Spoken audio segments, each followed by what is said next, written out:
Hey, this is a quick little update about the first three comics I read in Future State. Life comes at you fast. I still haven't read Death Metal, and I really probably need to read that before I read Future State, but everything was moving so fast I had to get these comics. Wanted to read them, get ahead of them, and stay in line with my busy work schedule and read. So much money to spend, so much time to spend, so little of both to do it on. Well, I picked up Future State Batman, Future State Wonder Woman, and Future State Flash to check those out. So this is what I think. So Future State Batman was written by John Ridley, um, screenwriter, and really good screenwriter. I think he did 12 Years a Slave, the screenplay for 12 Years a Slave. Art by Nick Derrigaton and colors by Tamara Bonvillain. And we also get letters by Clayton Cowles. And the first thing about this story is this story actually has a black Batman. And I know there were a lot of people making videos complaining about Black Batman, but one thing you gotta understand, there's been like 20 different Batman. Um, Commissioner Gordon was Batman.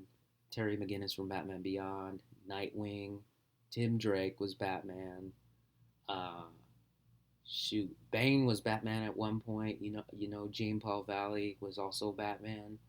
I mean, there's been so many different Batman, so many different people besides Bruce Wayne wearing the mantle.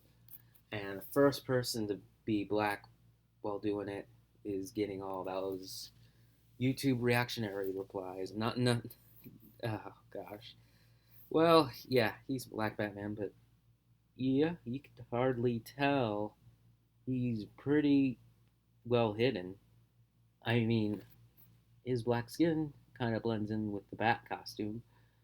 But moving on, the actual Batman in question is actually a guy named Tim Fox.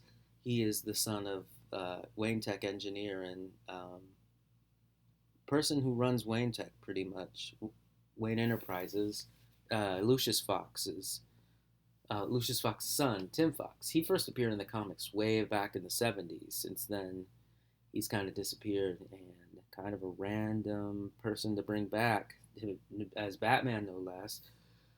To be honest, the story doesn't really play up the fact that he's actually Batman. They could have hid it a bit longer and have it had it been a surprise because everybody was thinking it was Luke Fox who was one of Batman's partners known as Batwing.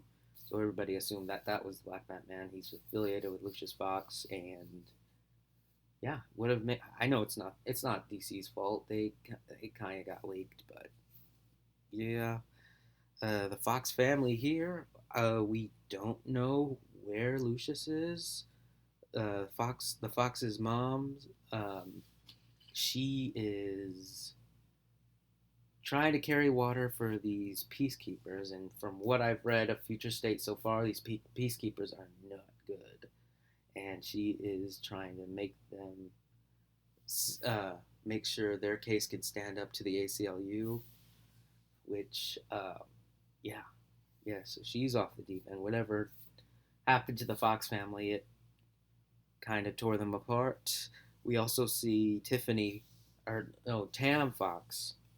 Now, Tam Fox, she, back in the comics, I remember her from Red Robin. I think she was in the Red Robin comics. She was Tim Drake's, one of his love interests in Red Robin, because Red Robin was Tim Drake. She is comatose. I think she relapsed on something. I don't know what happened. I'm eagerly awaiting the next comic to find out. The baddie here, besides the peacekeepers who attack and kill all masked men, we see are the Bailitos, a gang of kids who act like a normal gang, blood in, blood out. They go out looking. They recruit young kids with uh, no family life at home, and they go out looking for a rival gang member to kill because blood in, blood out.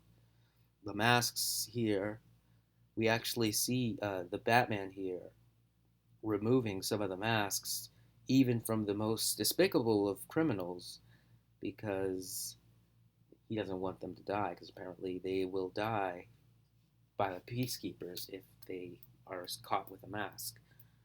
And to be honest, I think was a great comic, but it was not long enough. This comic has two backup stories, and there's not a lot of ground to cover. They'll probably have more ground to cover in the sequel, but the two backup stories take up the bulk. And we can get into those because those backup stories are amazing. This one, first one follows the Outsiders. Duke, still working, still with the Outsiders doing Batman's work. He's one of Batman's partners, the Signal, and he's getting people to the safe house. And he's actually being chased by some peacekeepers. Um, he is rescued by him and his people he's trying to rescue are rescued by Katana, who rescue him, and we get a panel that looks like it was straight out of an anime, where they're all in awe of what Katana did. Or, yeah, it was funny. But I think the best panel here is the one that looks like it's straight out of a video game, like freaking Castlevania.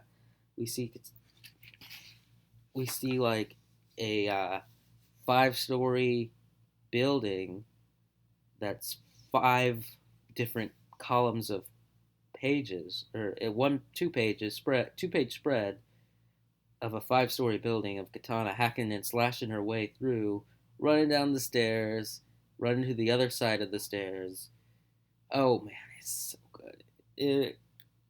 I would buy the comic for this spread alone, but this is really good. Um, the We also see Black Lightning, who's a shapeless lightning mask, and you see that he's been cursed, and can't wait to see. I actually can't wait to see what happens in that backup story. Now, the next backup story features the Arkham Knights. If you've been paying attention to Detective Comics, which I hope to review soon, we see that the Arkham Knights, Dr. Phosphorus, Humpty Dumpty, if you remember him from Arkham Asylum Living Hell, the comic book, Two Face, Clayface, Mr. Zaz, and uh, I don't know all these people, but I recognize those people. But, Dr. Phosphorus is sick. And they recruit Killer Croc. This is actually a really good story. And if you remember, Astrid Arkham is the Arkham Knight in this version, and she has a sense of camaraderie with the Rogues, Batman's Rogues Gallery, that is on full display here. And we actually see them brutalize those peacekeepers. Um, and she this is a really good book. I can't wait to see where this heads. I'm not as interested in this one as much as I am The Outsiders, but I think this has potential. I think this has potential. And so that is Batman. Next Batman, we're moving on to Wonder Woman Future State. Now Wonder Woman is written by This one is written by Joelle Jones, who also does the art. The colors are done by Jordi Belair, and the letters are done by Clayton Cowles. Now, the Future State Wonder Woman, we see Yara. This new one is an indigenous Brazilian girl named Yara Flor. And the thing about her is she is not the most patient of people.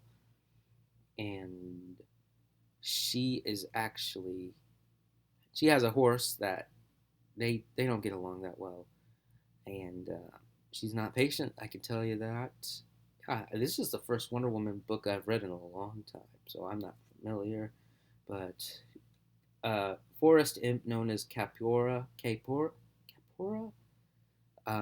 She has a strained rival. I wouldn't call. They're not friends. She plays tricks on her and summons a fire breathing dragon. Got her lost in a maze once. Summoned a fire breathing dragon. They don't trust each other. She's poached on her forest land. Wonder what Yara poached on her forest land. I think she killed a Hydra and trying to get its horn to bring to Hades so she could slay him and bring her sister back to life. And yeah, that's I think that's her plan. The true they go to the underworld, and the underworld is the underworld scene. Everything in the underworld is beautiful. I mean, as art wise, it's like a rundown airport. It's like an airport. So uh, um, it's see, Capora was um, talking to like a little demon thing and and he can't really talk. It's they're talking about a membership card.